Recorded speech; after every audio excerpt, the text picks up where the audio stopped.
I want to talk about this belief that says there is no end to your shadow work, your trauma work, your subpersonality work, your patterns, your stories. There is this belief out there in the world that says that you are going to be working on your stuff for the rest of your life. And I am here to tell you that that is not true. It is not true. And I know because I have just finished working on my past, all my past stories, all my past trauma, all my past patterns. They have all finally come to an end. And I've been doing this work it's been over 20 years. I have been working on my shadow. I've been working on my personality. I've been working on my sub-personalities, which are kind of like your inner child, really. I've been doing this work for a long time. I'm not new. I didn't start during you know what time, about 5 years ago. I have been doing this for a long time. I can tell you that there absolutely is an end.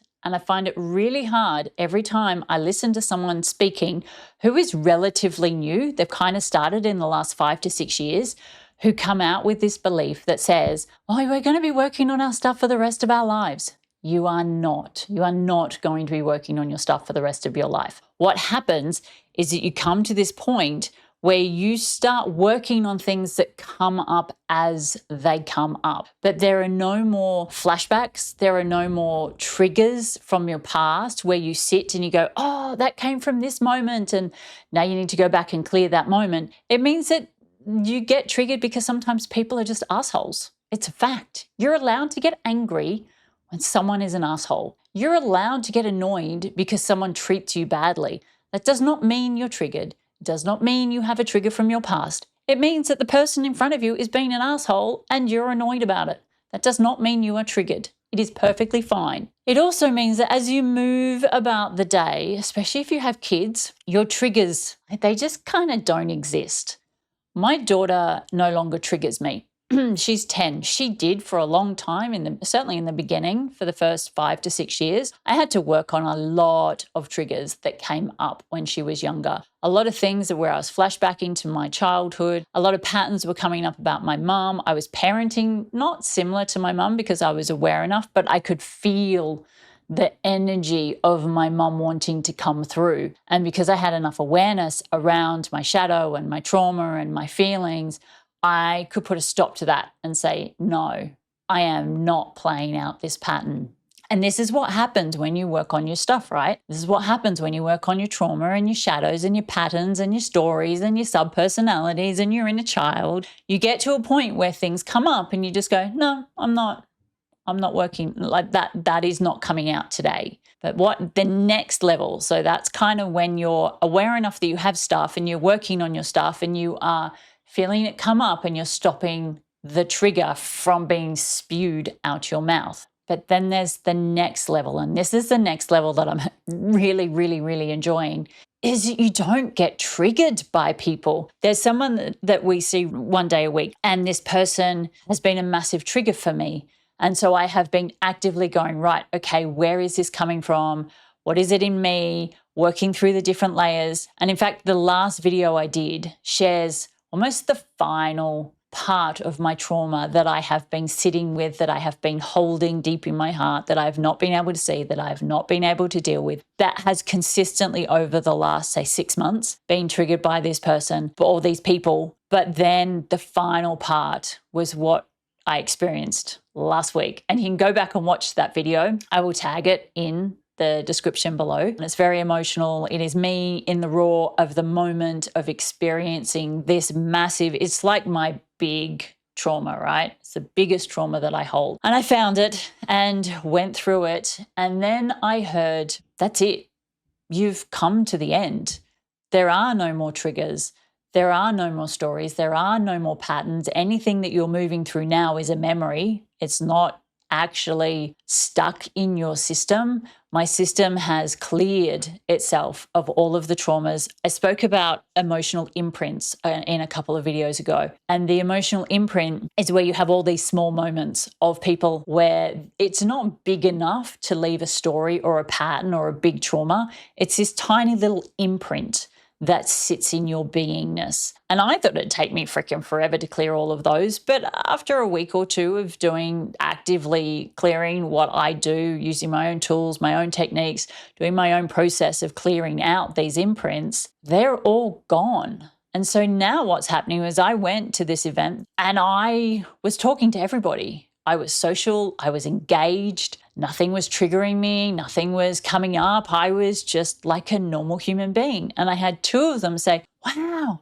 you did so well today." And one of them said, "I know you're going to be burnt out for the next week, but that was amazing." Here I am, I'm not burnt out. I'm not overwhelmed. My system hasn't gone into meltdown. I wasn't triggered because I don't have any of that trauma left inside of me. And this is what I wanted to share with you, is that there is an end. There does come a point where you move about the world and you're just not triggered by people anymore. There were times where I would be standing in front of someone and I would be standing in front of them and something that they said triggered something inside of me that was like this massive amounts of emotion would just come up and out, and I would spew this crap all over them, and it would be a reaction of some kind. And then they would be standing there going, "What the freaking heck did I say?" But it wasn't them, it was a flashback from my past. And I went through those a lot, and I have burned through more friendships than I can count because of them. But there is an end, right? There is an end. They stop. If you can find people who are either further along in their journey than you, that you can follow, that have genuinely been through what you have been through. You have watched enough of their content or you've experienced enough of them to know that they understand. Because from my personal experience, when you are following someone that does not know what you have been through, that has not experienced what you have been through, then they do not know how to clear it. They do not know how to let it go. They do not know how to release it. And they will most likely say things like, "You are going to be clearing this for the rest of your life." But I am going to stand here and just constantly remind people now that it is not true, that you can come to the end of your trauma, that you can come to the end of jumping on the train and projectile vomiting yourself towards a wall where you smash into the wall and your nervous system is collapsed and everything around you is triggering. You come to a point where that just isn't true anymore, and life is just a little bit easier. Being around people is a little bit easier. Associating with people is a little bit easier. Having kids is a little bit easier. You're not as triggered as you were. And so I guess that's kind of all I wanted to jump in and say, that there is an end. And I am the walking example of that. And there absolutely is an end. And does that mean it's going to take you 20 years? No, not necessarily. Not if you have someone that is holding your hand, that has been where you have been, that has walked where you have walked, then no, you probably won't take 20 years. It took me this long because there was no one in front of me that had done the work, the volume of work that I was doing, that I wanted to do, that was doing it 24 hours a day, 7 days a week, that prioritized their trauma, that prioritized their stories, that prioritized their patterns. I wanted to get to a point where I did not have them anymore, where I could move about the world as me, as opposed to move about the world as my patterns and my trauma. So when I first started doing this, there was no one around that was doing this work. It's all over YouTube now. But even 10 years ago, you couldn't find the volume of people that you can find now. Now they're everywhere. So find someone that you know has done the work, that you, if you can't afford sessions with them, then watch their YouTube channels or find someone that's doing sessions for free. I'm doing them for free. Why? Because I can. So find someone like me, or find someone, if you do have the money, go and find someone and get a mentor, get a teacher, get a coach. There are lots of them around there, but make sure that they have this perspective that you can reach the end. Because if they do not have this perspective, then they are going to keep you on the hamster wheel for the rest of your life. And you do not have to be on the hamster wheel for the rest of your life. That is all I wanted to share. Make sure you like and subscribe if you have enjoyed this video, and if you want to stick around, and if you do want to jump on a call with me, go to lovecreatesfreedom.com. You can book in a one-on-one chat with me for free. It's not going to cost you anything. So if you need support and you need help and you know that you're ready to really face the deepest, darkest trauma that you've been holding onto, then reach out to me. Thanks for watching. See you next time. Bye.